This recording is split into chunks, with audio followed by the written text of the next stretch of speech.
Palavra da Verdade, com Hernandes Dias Lopes. Meus amados, vamos abrir então a Palavra de Deus no Salmo 73. Salmo 73.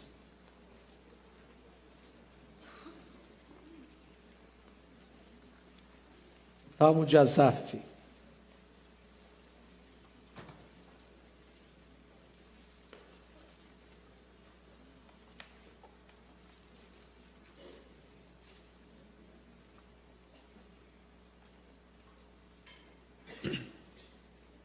Está escrito o seguinte: com efeito, Deus é bom para com Israel, para com os de coração limpo. Quanto a mim, porém, quase me resvalaram os pés. Pouco faltou para que se desviasse os meus passos. Pois eu invejava os arrogantes ao ver a prosperidade dos perversos. Para eles não há preocupações. O seu corpo é sadio e nédio. Não partilham das canseiras dos mortais, nem são afligidos como os outros homens. Daí a soberba que os cinge como um colar, e a violência que os envolve como um manto. Os olhos saltam-lhes da gordura, do coração brotam-lhes fantasias, motejam e falam maliciosamente, da opressão falam com altivez, contra os céus desandam a boca e a sua língua percorre a terra. Por isso, o seu povo se volta para eles e os tem por fonte de que bebe a largos sorvos. E diz: como sabe Deus? Acaso há conhecimento no Altíssimo? Eis que são estes os ímpios, e sempre tranquilos aumentam suas riquezas. Com efeito, inutilmente conservei puro o coração e lavei as mãos na inocência, pois de contínuo sou afligido e a cada manhã castigado. Se eu pensar em falar tais palavras, já aí teria traído a geração de teus filhos. Em só refletir para compreender isso, achei muito pesada tarefa para mim, até que entrei no santuário de Deus e atinei com o fim deles. Tu certamente os pões em lugares escorregadios e os fazes cair na destruição, como ficam de súbito assolados, totalmente aniquilados de terror. Como ao sonho, quando se acorda, assim, ó Senhor, ao despertares, desprezarás a imagem deles. Quando o coração se me amargou e as entranhas se me comoveram, eu estava embrutecido e ignorante. Era como um irracional à tua presença. Todavia, estou sempre contigo. Tu me seguras pela minha mão direita. Tu me guias com o teu conselho e depois me recebes na glória. Quem mais tenho eu no céu? Não há outro em quem eu me compraza na terra. Ainda que a minha carne e o meu coração desfaleçam, Deus é a fortaleza do meu coração e a minha herança para sempre. Os que se afastam de ti, eis que perecem. Tu destróis todos os que são infiéis para contigo. Quanto a mim, bom estar junto a Deus. No Senhor Deus põe o meu refúgio para proclamar todos os seus feitos. Amém. Eu quero meditar com vocês hoje sobre o tema: o crente na janela da tentação. O crente na janela da tentação.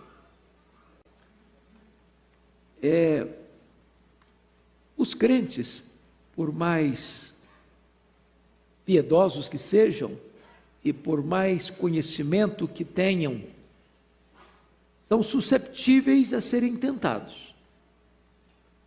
E eu tenho certeza que você tem sido tentado. Deus só teve um filho que nunca pecou, seu filho amado, Jesus Cristo. Mas nem esse ficou livre de tentação.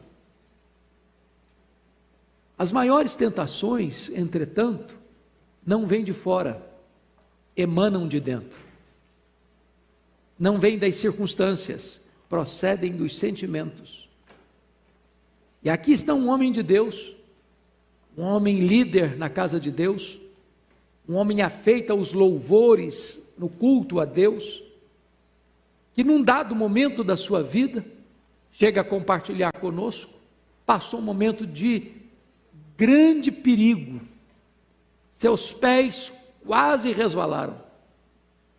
Ele quase se afasta de Deus, porque ele está olhando pela janela, a janela da tentação, está vendo algumas coisas, não está fazendo uma leitura correta do que está vendo, e ele começa a chegar a conclusões precipitadas, pensando o seguinte: não vale a pena ser crente? Sou uma pessoa séria, sou uma pessoa zelosa, sou uma pessoa piedosa, lavo as mãos na inocência, só levo pancada na cabeça, todo dia. E aí eu olho para o ímpio, meu vizinho, olha a vida dele, tranquila, nem problema de saúde ele tem, o corpo dele já vem bronzeado de berço. Preocupações? Dorme tranquilo sem Lexotan. Ele nem se esforça demais não, os bens dele prosperam. O cara só fala bobagem, mas olha aí, todo mundo incensa esse cara, aplaude, segue, elogia, e eu aqui, levando Deus a sério, estou sendo duramente provado cada manhã. Eu sei que não tem nada a ver isso com você, que você é um crente, mas não tem sido tão provado, né? Então, eu queria que você olhasse comigo esse dilema, que não é novo. Jó tratou desse assunto, Abacuque tratou desse assunto. Como é que eu posso entender que o ímpio, que desanda a boca a falar contra Deus, contra o próximo, é violento, parece que tem uma vida melhor que a minha? E eu que sou crente, vivo situações difíceis. Ou quando você olha para o cenário geral e você vê como é que pode entender que um João Batista está na cadeia e um Herodes está no trono. Que um Paulo vai ser degolado e quem manda degolá-lo é Nero. Que Jesus de Nazaré está sendo julgado e o juiz é Pôncio Pilatos. Como é que você pode entender essa inversão de valores? É isso que está levando esse homem a essa crise. Então, eu queria que com a Bíblia aberta comigo você olhasse, primeiro, o crente na janela da tentação com os pés na estrada escorregadia. E eu chamo a sua atenção para alguns pontos. Primeiro ponto, você está com os pés no lugar escorregadio quando você inveja as pessoas por aquilo que elas têm, sem olhar para o que elas são diante de Deus. Olha comigo os versos 2 e 3. Você pode ler em voz alta comigo? Vamos juntos? Quanto a mim, porém, quase me revelaram aos pés, pouco faltou para que se desviasse os meus passos, pois eu invejava os arrogantes ao ver a prosperidade dos perversos. Então veja você que é crente está aqui, muitos de vocês aqui trabalham penosamente, levantam de madrugada, pegam a condução, às vezes 2, trabalham o dia inteiro, voltam para casa já tarde da noite, assim, fazendo muito esforço para empatar o jogo, para pagar suas contas, para botar seus filhos na escola, para no mínimo ter um plano de saúde razoável. E quando você dá conta do recado, já é um herói. Aí você olha para a janela e vê seu vizinho que é ímpio, que é perverso, numa canetada só resolve a vida dele financeira. E você fica pensando, meu Deus, para mim o ônus, para ele o bônus. Para mim o rigor da lei, para ele as benesses da lei. Para mim o suor do osso, para ele a prosperidade. Para mim a preocupação, para ele uma vida tranquila. E isso pode levar você, olha o versículo 13, quando ele diz assim, você leu o 13 comigo, vamos juntos? Com efeito, inutilmente conservei puro o coração, e lavei as mãos na inocência. Ele está fazendo uma análise, um valor de juízo aqui, e chegou um momento em que ele pensou isso: não está valendo a pena ser crente. A vida do ímpio está melhor que a minha. Ele tem menos problema que eu tenho. Ele enfrenta menos dificuldades na vida financeira que eu. Ele enfrenta menos problemas de saúde que eu. No campo emocional eu não tenho ansiedade, preocupação, eu estou aqui cheio de angústia na alma. Esse é o drama desse homem.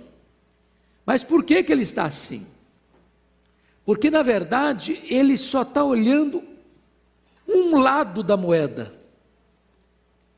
O que o perverso tem agora, aqui, mas não consegue entender ainda quem é esse perverso na presença de Deus. Qual o destino dele?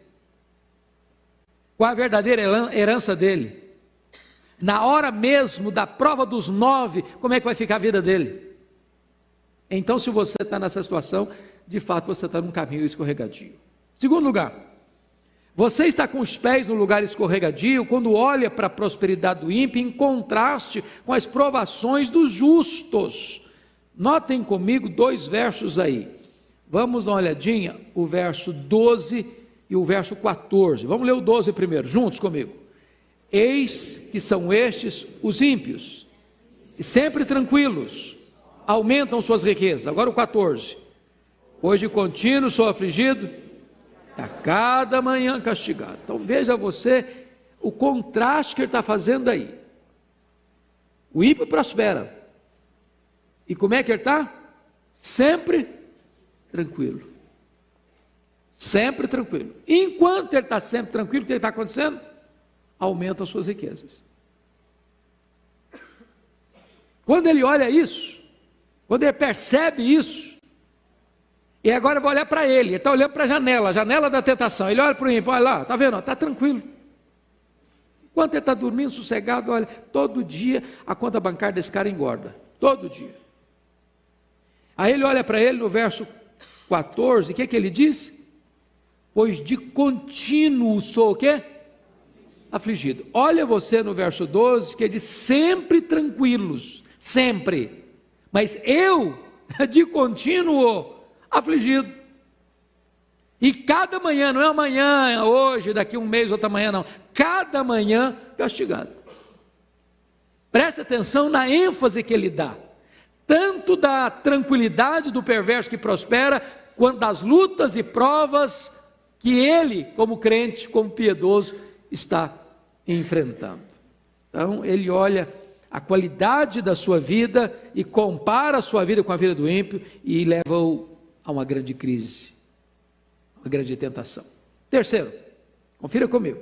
Terceiro, você está com os pés num lugar escorregadio quando você olha para a carnalidade do ímpio em contraste com a pureza dos justos.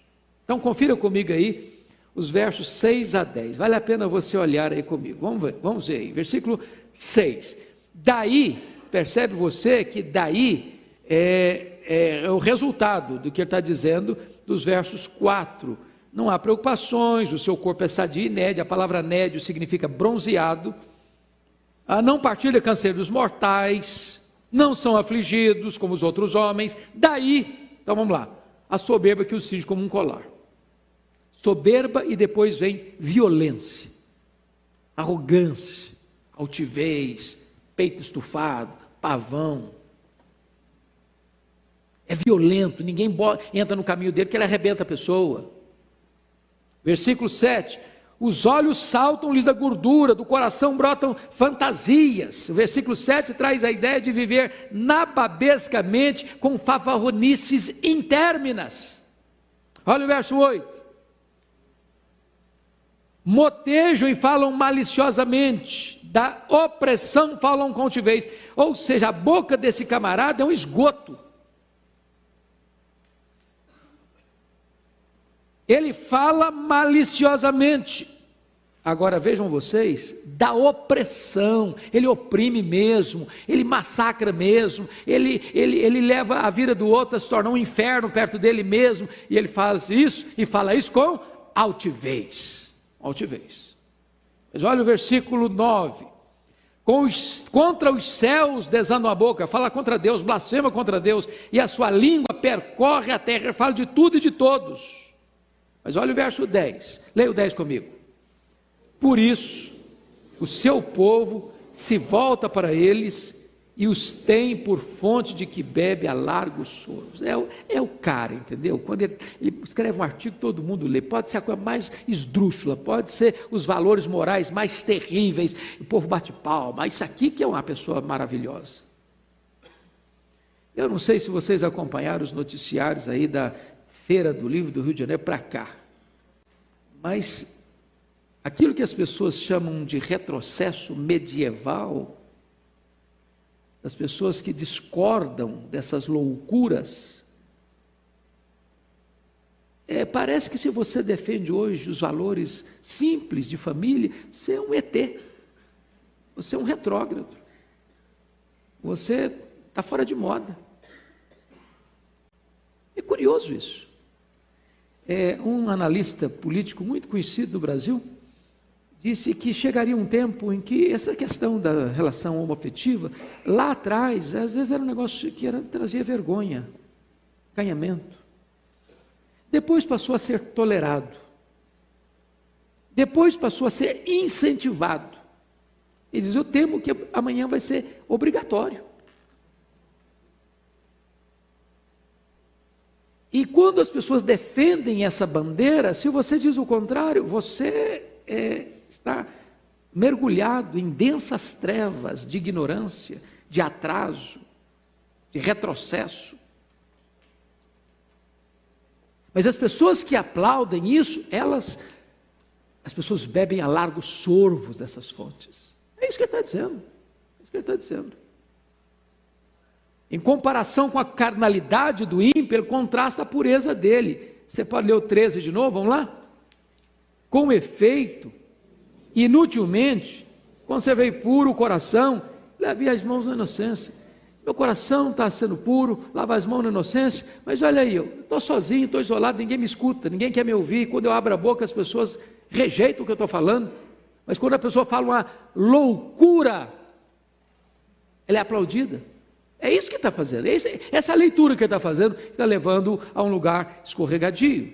Mas veja em quarto lugar, você está com os pés no lugar escorregadio, quando você olha para as blasfêmias dos ímpios em contraste com a linguagem santa dos justos. Irmãos, prestem bem atenção no que ele está dizendo no verso 9 e 10, 8 e 9, dizendo melhor. Motejam e falam maliciosamente, dão opressão, falam com altivez, contra os céus desanda a boca, e a sua língua percorre a terra. Agora olha o contraste que ele faz com o servo de Deus, o piedoso. Versículo 15, vamos lá? Se eu pensara em falar tais palavras, já aí teria traído a geração dos teus filhos. O ímpio fala o que quiser falar, as maiores loucuras. O povo aplaude, o povo bebe a largos sorvos. O piedoso, o justo, ele não pode nem abrir a boca para falar das tensões do coração dele. Tem coisa que você sente, você não deve falar não. E se você abrir a boca, vai ser motivo de tropeço para muita gente. Você vai trair a geração dos seus irmãos. Você vai concorrer para que alguém entre também na mesma crise que você está vivendo. Enquanto o ímpio fala, o piedoso nem falar deve dos dramas que ele tem no seu coração. Esse é o contraste que está levando este homem a ficar na janela da tentação.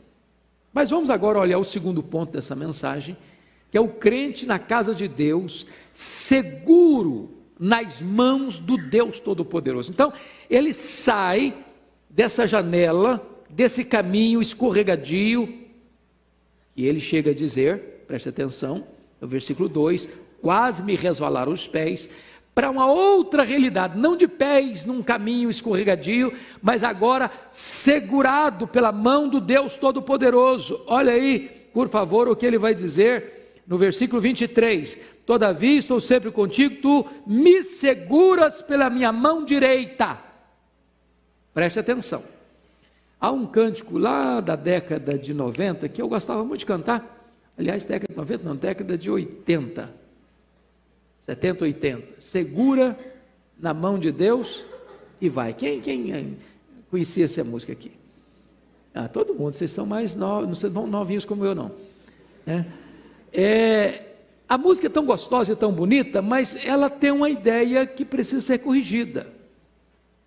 Não sou eu que seguro na mão de Deus. Eu sou muito fraco. Quando eu seguro, corro o risco de fraquejar e abrir a mão.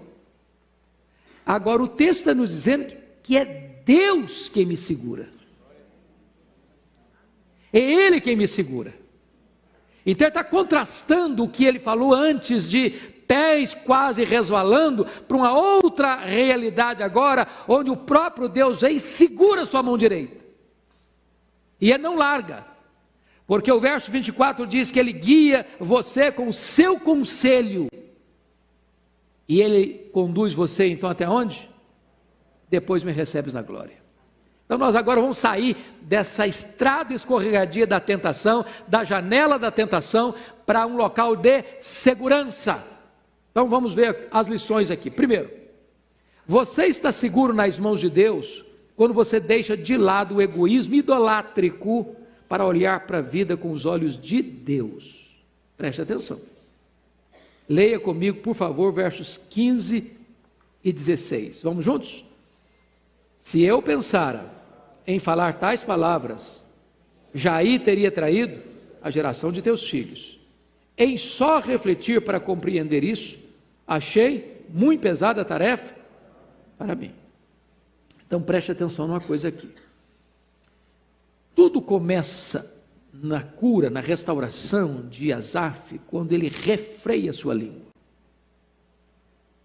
Nós temos que ter muito cuidado com o que falamos. Quando ele refreou a língua dele, só em pensar em falar, já teria traído. Se eu falar, vou trair. Então tem dramas na vida, irmãos, que a gente às vezes guarda no coração. Nem tudo que passa pelo seu coração você deve estar falando. Sua palavra tem que ser boa, tem que ser oportuna. Agora, note você que a segunda coisa é que ele vai sondar o seu coração. Sondar o seu coração, o que eu diz no versículo 16. Então, passa-me a ideia que o primeiro aspecto dele não é mental, é moral. Ele não tinha uma resposta clara para o seu dilema, então ele passou a pensar, ele passou a refletir. E quando ele começa a refletir, ele percebe uma coisa: por que ele estava em crise? Por que ele estava na janela da tentação? Porque o mundo dele tornou-se ele mesmo. Ele pensou nele, no conforto dele, nos problemas dele, nas soluções para ele. O mundo dele girava em torno dele mesmo. E aqui está um grande risco para a vida espiritual, é quando você tem esse problema de focar em você demais. E quando você foca em você, isso chama-se egoísmo, egocentrismo, egolatria. Você então passa a ter um problema sério de autopiedade, quando você não entende que as providências que acontecem com você são favoráveis a você. Segundo ponto, você está seguro nas mãos de Deus quando você entra na casa de Deus para olhar para a vida como Deus a vê. Olha o versículo 17 a 20. Vamos ler comigo? Vamos lá? Até que entrei no santuário de Deus e atinei com o fim deles. Tu certamente os pões em lugares escorregadios, os fazes cair na destruição, como ficam de súbito assolados, totalmente aniquilados de terror, como ao sonho quando se acorda, assim, ó Senhor, ao despertares, desprezarás a imagem deles. Preste atenção numa coisa aqui. As crises de Asaf acabam quando ele para de olhar para Deus como juiz de Deus, para julgar a Deus, para então adorar a Deus. Até então ele está indo como juiz. Ele está fazendo juiz de valor. Não está valendo apenas ser crente. Deus não é justo comigo, hein? Eu estou pagando um pato aqui, eu estou sofrendo, eu estou lavando as mãos na inocência, eu vivo uma vida de integridade, eu vivo uma vida de obediência, todo dia eu estou passando por problema, toda manhã eu estou sendo castigado, e o ímpio que não faz nada disso é que está sendo abençoado. Que negócio é esse? Ele está sendo juiz. Tem hora que nós botamos Deus no banco dos réus. Tem hora que nós nos assentamos na cadeira do juiz para julgar o próprio Deus. Deus, o Senhor está agindo errado, o Senhor está sendo injusto, o Senhor não está sendo bom. Então, quando ele para de agir como juiz de Deus, para se tornar um adorador de Deus, começa o processo da restauração dele. Agora, veja você que tudo começa quando ele vai para a casa de Deus. Até que entrei, versículo 17, no santuário de Deus. Irmãos, como é importante vir à igreja, sabia? Eu não sei quanto a você. Tem hora, bom, eu sou pastor, né? Eu acho que se eu não fosse pastor, tinha dia que eu acho que eu ia ficar em casa. Tem aquele dia que você está querendo enfiar uma caverna, ou não? Você nunca passou por isso? Conhece aquela brincadeira da mulher que estava falando para o filho: filho, vamos para a igreja, vamos para a igreja. Ah, hoje não, estou cansado. Vamos para a igreja, filho, vamos para a igreja. Ah, mãe, está chovendo hoje. Meu filho, vamos para a igreja, vamos para a igreja. Mãe, mas não quero ir hoje. Meu filho, vamos para a igreja. Ô mãe, me dá pelo menos uma razão para eu ir. Falou: você é o pastor da igreja, rapaz.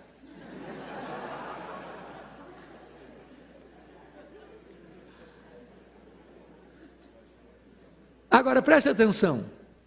Esse homem está em crise, até que ele entra no santuário de Deus. Então você tem que vir para a igreja, com vontade, sem vontade, meio doentinho, dor de cabeça, enxaqueca, preocupado, problema em casa, problema no trabalho. Porque quando você vem para a casa de Deus, é o lugar que você escuta a palavra de Deus, onde você passa a adorar a Deus, onde o nevoeiro das tentações começa a ser dissipadas. Seu pé já deixa de ficar numa casca de banana, e você sente a mão de Deus segurando você. Você passa a ter uma nova cosmovisão, uma nova compreensão das coisas. Então preste atenção, que ele entra na casa de Deus, e tem uma palavra muito importante aí no verso 17, que diz assim: então eu atinei com o fim deles. Veja vocês, amados irmãos, que ele tem uma compreensão, ele encontra Deus, ele encontra com seus irmãos, ele começa a perceber que outras pessoas estão passando pelas mesmas lutas que ele está passando, e aqui tem algo maravilhoso, maravilhoso, é que ele passa a entender. A palavra atinei, ele está dizendo, eu compreendi. Porque às vezes as pessoas pensam que culto é uma bênção só quando ele tem um calafrio na espinha. Ele tem uma experiência emocional. Ah, hoje o culto foi uma benção. Porque eu chorei muito. Falei, ok, chorou, tem uma benção sim chorar. Mas o que você compreendeu? O que você entendeu?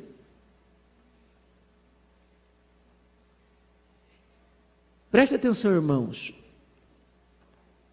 Quando você entra na casa de Deus, não é para você esquecer os problemas. É para você entender a natureza deles. O cristianismo não é um ópio do povo. O cristianismo não é um anestésico. O cristianismo não é um narcótico emocional. O cristianismo não é uma panaceia. O cristianismo vem para trazer entendimento para você. Muita gente está buscando resposta na bebida, nas drogas, no sexo, nas aventuras, na riqueza. Agora você olha as coisas e tem uma visão clara das coisas quando você entra na casa de Deus, quando você escuta a palavra de Deus, quando você adora a Deus, quando Deus abre para você o cenário. O que ele entendeu? O que ele entendeu quando entrou na casa de Deus? Primeiro, ele teve um entendimento acerca do ímpio. Mudou a compreensão dele. Eu atinei com o quê? Com o fim deles. O que o ímpio tem? Tem saúde? Ok, está escrito aqui, o corpo dele é sadio e nédio. Mas um dia o cara morre, não morre não? O que o ímpio tem? O ímpio tem riqueza? Ok. Mas quando ele morrer, quanto que ele vai levar?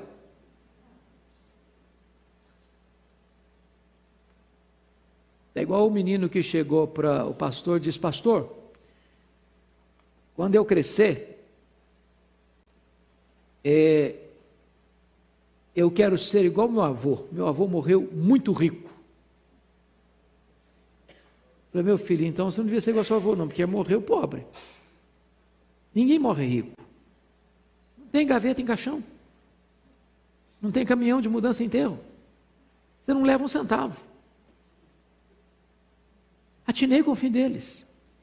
Se você olhar só para o glamour, só para o conforto, só para as roupas de grife, só para as festas, para os restaurantes caros, para as viagens caras, para a sensação de beleza da vida do aqui e do agora, você se encanta. Mas você precisa dar uma olhada para o outro lado, como é que vai ser o fim? Como é que vai ser o desfecho?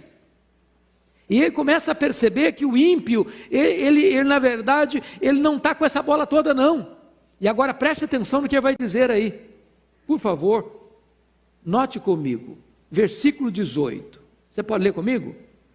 Tu certamente os pões em lugares escorregadios, os fazes cair na destruição. Quem é o agente dessa ação aqui?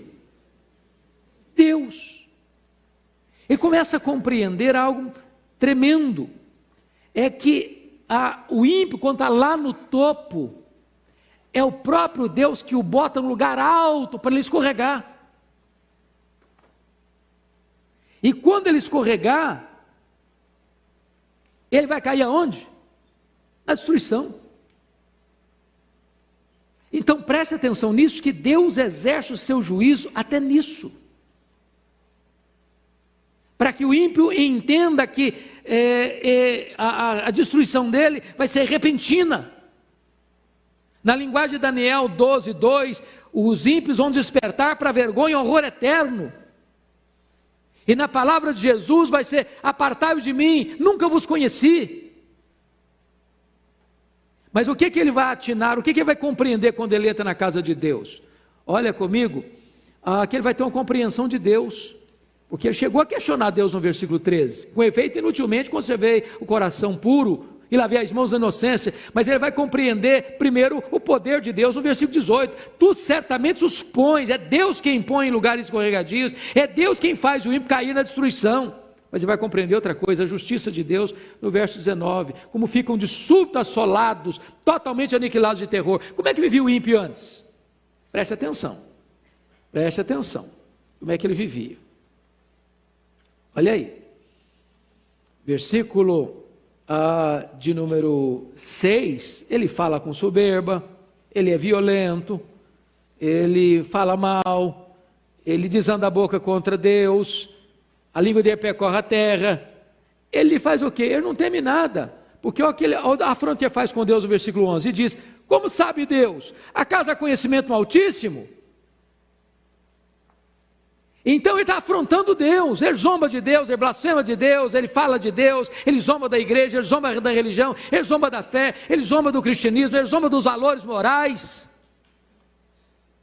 Mas quando Deus se manifesta, é o que está escrito no versículo 19, como ficam de súbito, rapidamente assolados, totalmente aniquilados de quê? De terror. Então ele tem uma nova compreensão. Mas mais, irmãos, preste atenção, que ele vai ter uma compreensão no versículo 20, que me encanta essa figura. Você pode ler o 20 comigo? Como ao sonho, quando se acorda, assim, ó Senhor, ao despertares, desprezarás a imagem deles. Irmãos, vamos entender isso aqui. Ele está usando uma linguagem antropomórfica para falar do sono de Deus. Eu pergunto a vocês, Deus dorme? Não. Salmo 121. Ele não dormita, nem dorme, o guarda de Israel. Mas não é verdade que tem hora que parece que Deus está dormindo? Por exemplo, nem toda vez que uma pessoa faz o mal, ela recebe o castigo do mal que ela fez na hora, certo? Certo. Nem toda pessoa que faz o bem recebe imediatamente a recompensa do bem que ela pratica, certo? Certo. Então sabe o que ele está dizendo? Deus pega o ímpio e dá corda para ele. Dá corda para ele, ele faz o mal, ele fala blasfêmia, ele faz violência, ele zomba, ele escarnece, ele blasfema, ele acontece, e parece que está tudo bem. Não tem preocupação, dorme tranquilo, os filhos são tranquilos, a prosperidade vai longe, e está tudo bem com ele, parece que está tudo bem com ele, está blindado, está protegido. Aí na linguagem do salmista é como se Deus estivesse o quê? Dormindo. Só que haverá um momento em que Deus vai acordar. Sabe o que é a linguagem do acordar de Deus? É o dia que Deus puxa a corda. É o Deus que diz: agora vamos acertar as contas. Agora vamos ver como é que você fica. Vamos ver se você tem um fundamento sólido para enfrentar as tempestades da vida. Como é que você vai ficar no dia do acerto de contas, no dia do juízo? Vai ficar completamente desamparado e totalmente tomado de terror. Mas essa compreensão ele vai ter na casa de Deus, meditando na palavra de Deus. Terceira coisa, você está seguro nas mãos de Deus quando você olha para você mesmo com honestidade. Vamos olhar o versículo 21 e 22. Leia comigo, por favor.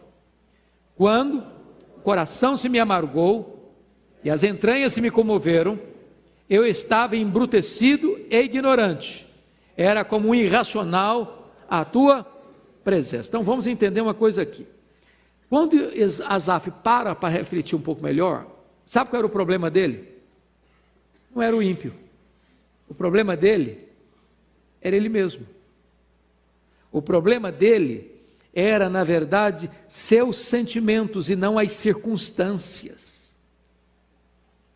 Porque enquanto ele estava sendo juiz de Deus, nos versos 13 e 14, ele está lamentando que Deus não está sendo justo com ele. Não vale a pena ser crente.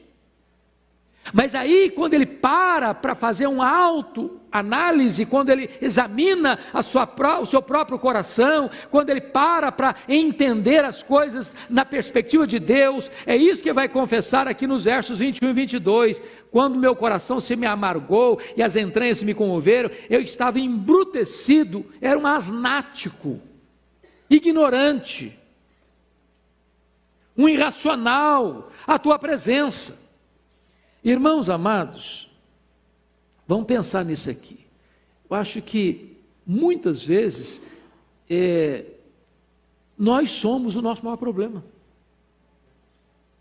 Nós ficamos acariciando o nosso ego. Nós ficamos fazendo cafuné na nossa autoestima. E aí a gente pensa que a gente é o centro do mundo. Aí a gente pensa que Deus tem que ficar trabalhando todo dia assim para atender aos nossos caprichos. E aí a gente cria uma ideia de que a vida cristã tem que ser assim, muito sensível para a gente, que a gente é muito especial, sabe? A gente é super especial. E aí a providência tem que ser sempre boa, porque se a via é carrancuda, a gente reclama, a gente murmura, a gente acha que Deus não está sendo legal com a gente. Até o momento que ele para pensar de uma forma mais profunda, de uma forma mais correta, e aí ele vai entender que eu era ignorante, estava embrutecido, era um animal, era um asnático. Mas, deixa eu concluir. Você está seguro nas mãos de Deus? Quando você abre os olhos da fé para entender o que é a graça de Deus na sua vida. O que é que ele entendeu? Eu chamo a sua atenção para 4 coisas que ele entendeu. Primeiro, Asaf descobre a graça salvadora de Deus no versículo 23. Olha aí, por favor. Pode ler o 23 comigo? Todavia, estou sempre contigo, tu me seguras pela minha mão direita. Oh, amados irmãos, é maravilhoso você entender isso. Você estava caindo, resvalando os pés, mas Deus foi lá e botou a mão em cima de você e segurou você. Você estava indo para o abismo, você estava na casa do valente, você estava na potestade de Satanás, você estava no reino das trevas, você estava condenado, você estava depravado, você estava num caminho escorregadio, e Deus botou a mão em você e segurou você. Está seguro, meu filho? Está seguro? Essa é a graça de Deus, irmãos. É a graça de Deus que nos segura. Nós não ficamos de pé, escorados no bordão da autoconfiança. É isso que o salmista diz no Salmo 116, versículo 8. É Ele que livra a sua alma da morte, é Ele que livra os seus olhos das lágrimas, é Ele que livra os seus pés da queda, é Ele quem segura você. É a graça salvadora de Deus. É o perdido que é encontrado, é o pródigo que volta para casa, é a ovelha que é encontrada pelo bom pastor. É isso que Deus faz e fez com você e comigo. Louvado seja Deus. Segundo, Asaf descobre não apenas a graça salvadora de Deus, ele descobre a graça restringente de Deus. Olha comigo ainda o versículo 23, quando ele diz: tu me seguras pela minha mão direita. Eu acho isso maravilhoso, irmãos, e a gente devia sempre pensar nisso.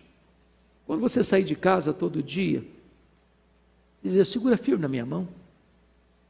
O Senhor, eu sou muito fraco. Você acha que você é forte?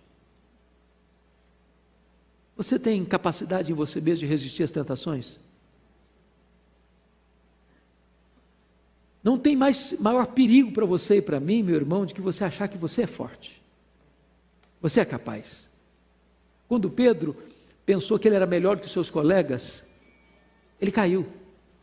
Ele negou Jesus. Você dizer: Senhor, eu sou muito fraco, Senhor, eu não consigo resistir, eu não tenho poder em mim mesmo, mas Senhor, segura a minha mão, segura a minha mão. Igual aquela menininha que, numa família de nenhuma pessoa convertida, e a menina se converteu ainda na fase antes da adolescência, e alguém querendo complicar a vida dela, criar dificuldades para ela, e perguntou para ela: mas vem cá, e se o diabo chegar e bater na sua porta, o que você vai fazer? Ela, com a mente infantil, disse: eu vou pedir Jesus para vir abrir a porta e atender.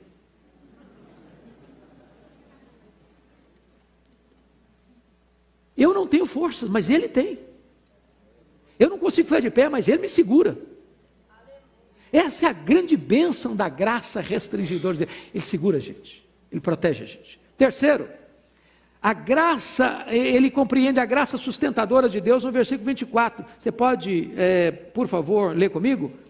Tu me guias com o teu conselho e depois me recebes na glória. E eu acho isso maravilhoso, porque guiar, a ideia aí é da dinâmica da vida. Ele me guia com o seu conselho, Ele me guia com a sua instrução, Ele me guia com a sua verdade, Ele me guia com a sua palavra. Você vai tomar uma decisão, é a palavra que orienta. Você vai fazer uma escolha, é a palavra que orienta. Você vai comprar, é a palavra que orienta. Você vai vender, é a palavra que orienta. Você vai sair de férias para sua família, é a palavra que orienta. Você vai escolher uma escola para os seus filhos, é a palavra que vai lhe orientar. Você vai tomar uma decisão de trabalhar aqui, ali ou acolá, é a palavra que vai lhe orientar. Deus vai guiando você com o seu conselho. E depois que você terminar a jornada aqui, diz, então Ele recebe você na glória. Ele atravessa o val da morte e recebe você na glória. Mas ainda mais, quarto lugar, esta graça também é a graça galardoadora. Olha os versículos 25 e 26. Vamos juntos? Quem mais tenho eu no céu? Não há outro em quem eu me compraza na terra. Ainda que a minha carne e o meu coração desfaleçam, Deus é a fortaleza do meu coração e a minha herança para sempre. Então preste atenção. Por que ele estava com os pés quase resvalando? Ele estava com inveja de quê? De que ele estava com inveja? Da prosperidade? Do ímpio. Dinheiro. Casa bonita. Carro importado. Eu estava em Londres ontem, eu fiquei pasmo de ver uma Ferrari de 2 milhões bordejada de brilhantes. Aí você chega de Fusquinha, Fiat Uno, aí o cara enche os olhos, puxa vida, nem qualquer não consigo ter um troço desse. E aí ele estava com inveja do ímpio, quase resvalando os pés, com dor de cotovelo. Quantos crentes aí lendo Forbes, caras. O cara tem jatinho, tem mansões, tem iates, etc. Mas agora ele começa a entender outra coisa. O que ele começa a entender? Ele começa a entender quem mais tem eu no céu. Não há outra em que eu me compraza na terra. Sabe qual é a herança dele? A riqueza dele? É o próprio Deus. Você tem Deus, você tem tudo. Você tem o dono, você tem tudo que é do dono. Você é herdeiro dele, você é co-herdeiro com Cristo. Lá no céu você tem uma grande herança. Sabe qual a maior herança que você tem no céu? É o próprio Deus. Aqui na terra, sabe qual é o maior deleite da sua vida? É ter comunhão com Deus. E ele vai dizer no verso 26 assim: ainda que a minha carne e meu coração desfaleçam, eu passo luto, eu fico doente, eu passo problema financeiro, eu enfrento dificuldade na vida, ele está dizendo: Deus é a fortaleza do meu coração, e o que mais? A minha herança para sempre. É compreensão, irmãos, é entendimento espiritual, é fazer leitura da vida com os óculos de Deus, com as lentes de Deus, com a perspectiva de Deus. Mas eu concluo levando você para os versos 27 e 28, porque o mesmo Asaf que estava sentindo inveja da prosperidade do ímpio faz um contraste agora entre o ímpio e ele. Ele tinha feito esse contraste antes, agora vai fazer um outro contraste. Você pode ler o 27 e 28 comigo? Vamos lá?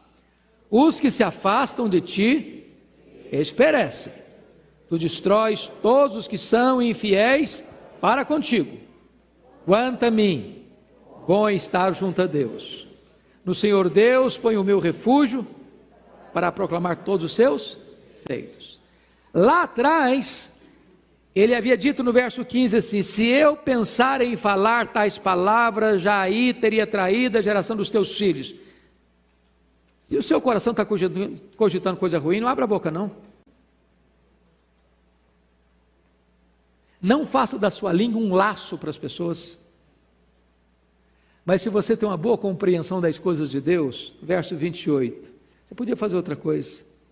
Quanto a mim, bom é estar junto a Deus, no Senhor pôr o meu refúgio, para fazer o quê? Para proclamar todos os seus feitos. Agora, em vez de você ser um embaixador do pessimismo, da incredulidade, da dúvida, do ceticismo, do julgamento de Deus, botar Deus no banco dos réus, agora que você teve a sua mente esclarecida pela verdade, e você teve uma visão plena do que vai ser a cena do juízo, e você tem Deus como herança, você tem Deus como refúgio, você tem Deus no céu como a sua maior riqueza, e você tem Deus na terra como o seu maior deleite, agora então você deve abrir a boca e proclamar os grandes feitos de Deus.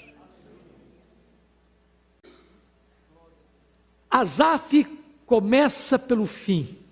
Dr. Mark Lloyd Jones, quando fez uma exposição desse texto, disse que o verso primeiro é a conclusão do salmo. Eu convido você para ficar em pé e nós vamos ler o verso primeiro, a uma só voz, porque o verso primeiro é a conclusão do pensamento deste homem. Vamos juntos? O primeiro? Com efeito, Deus é bom para com Israel, para com os de coração limpo. Com efeito, Deus é bom para com Israel.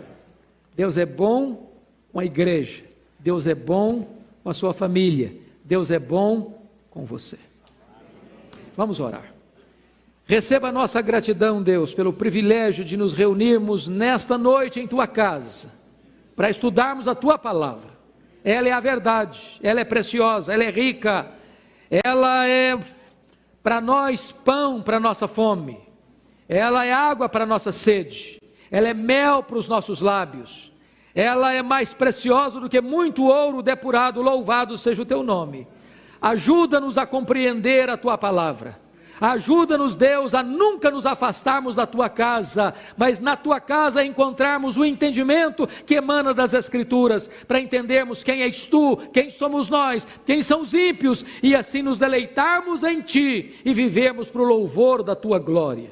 Ajuda-nos a viver de modo digno da nossa gloriosa vocação, ajuda-nos a proclamar as tuas virtudes, ó Deus, e a viver de tal maneira na tua presença que tu sejas o maior prazer e deleite da nossa vida. Em nome de Jesus. Amém.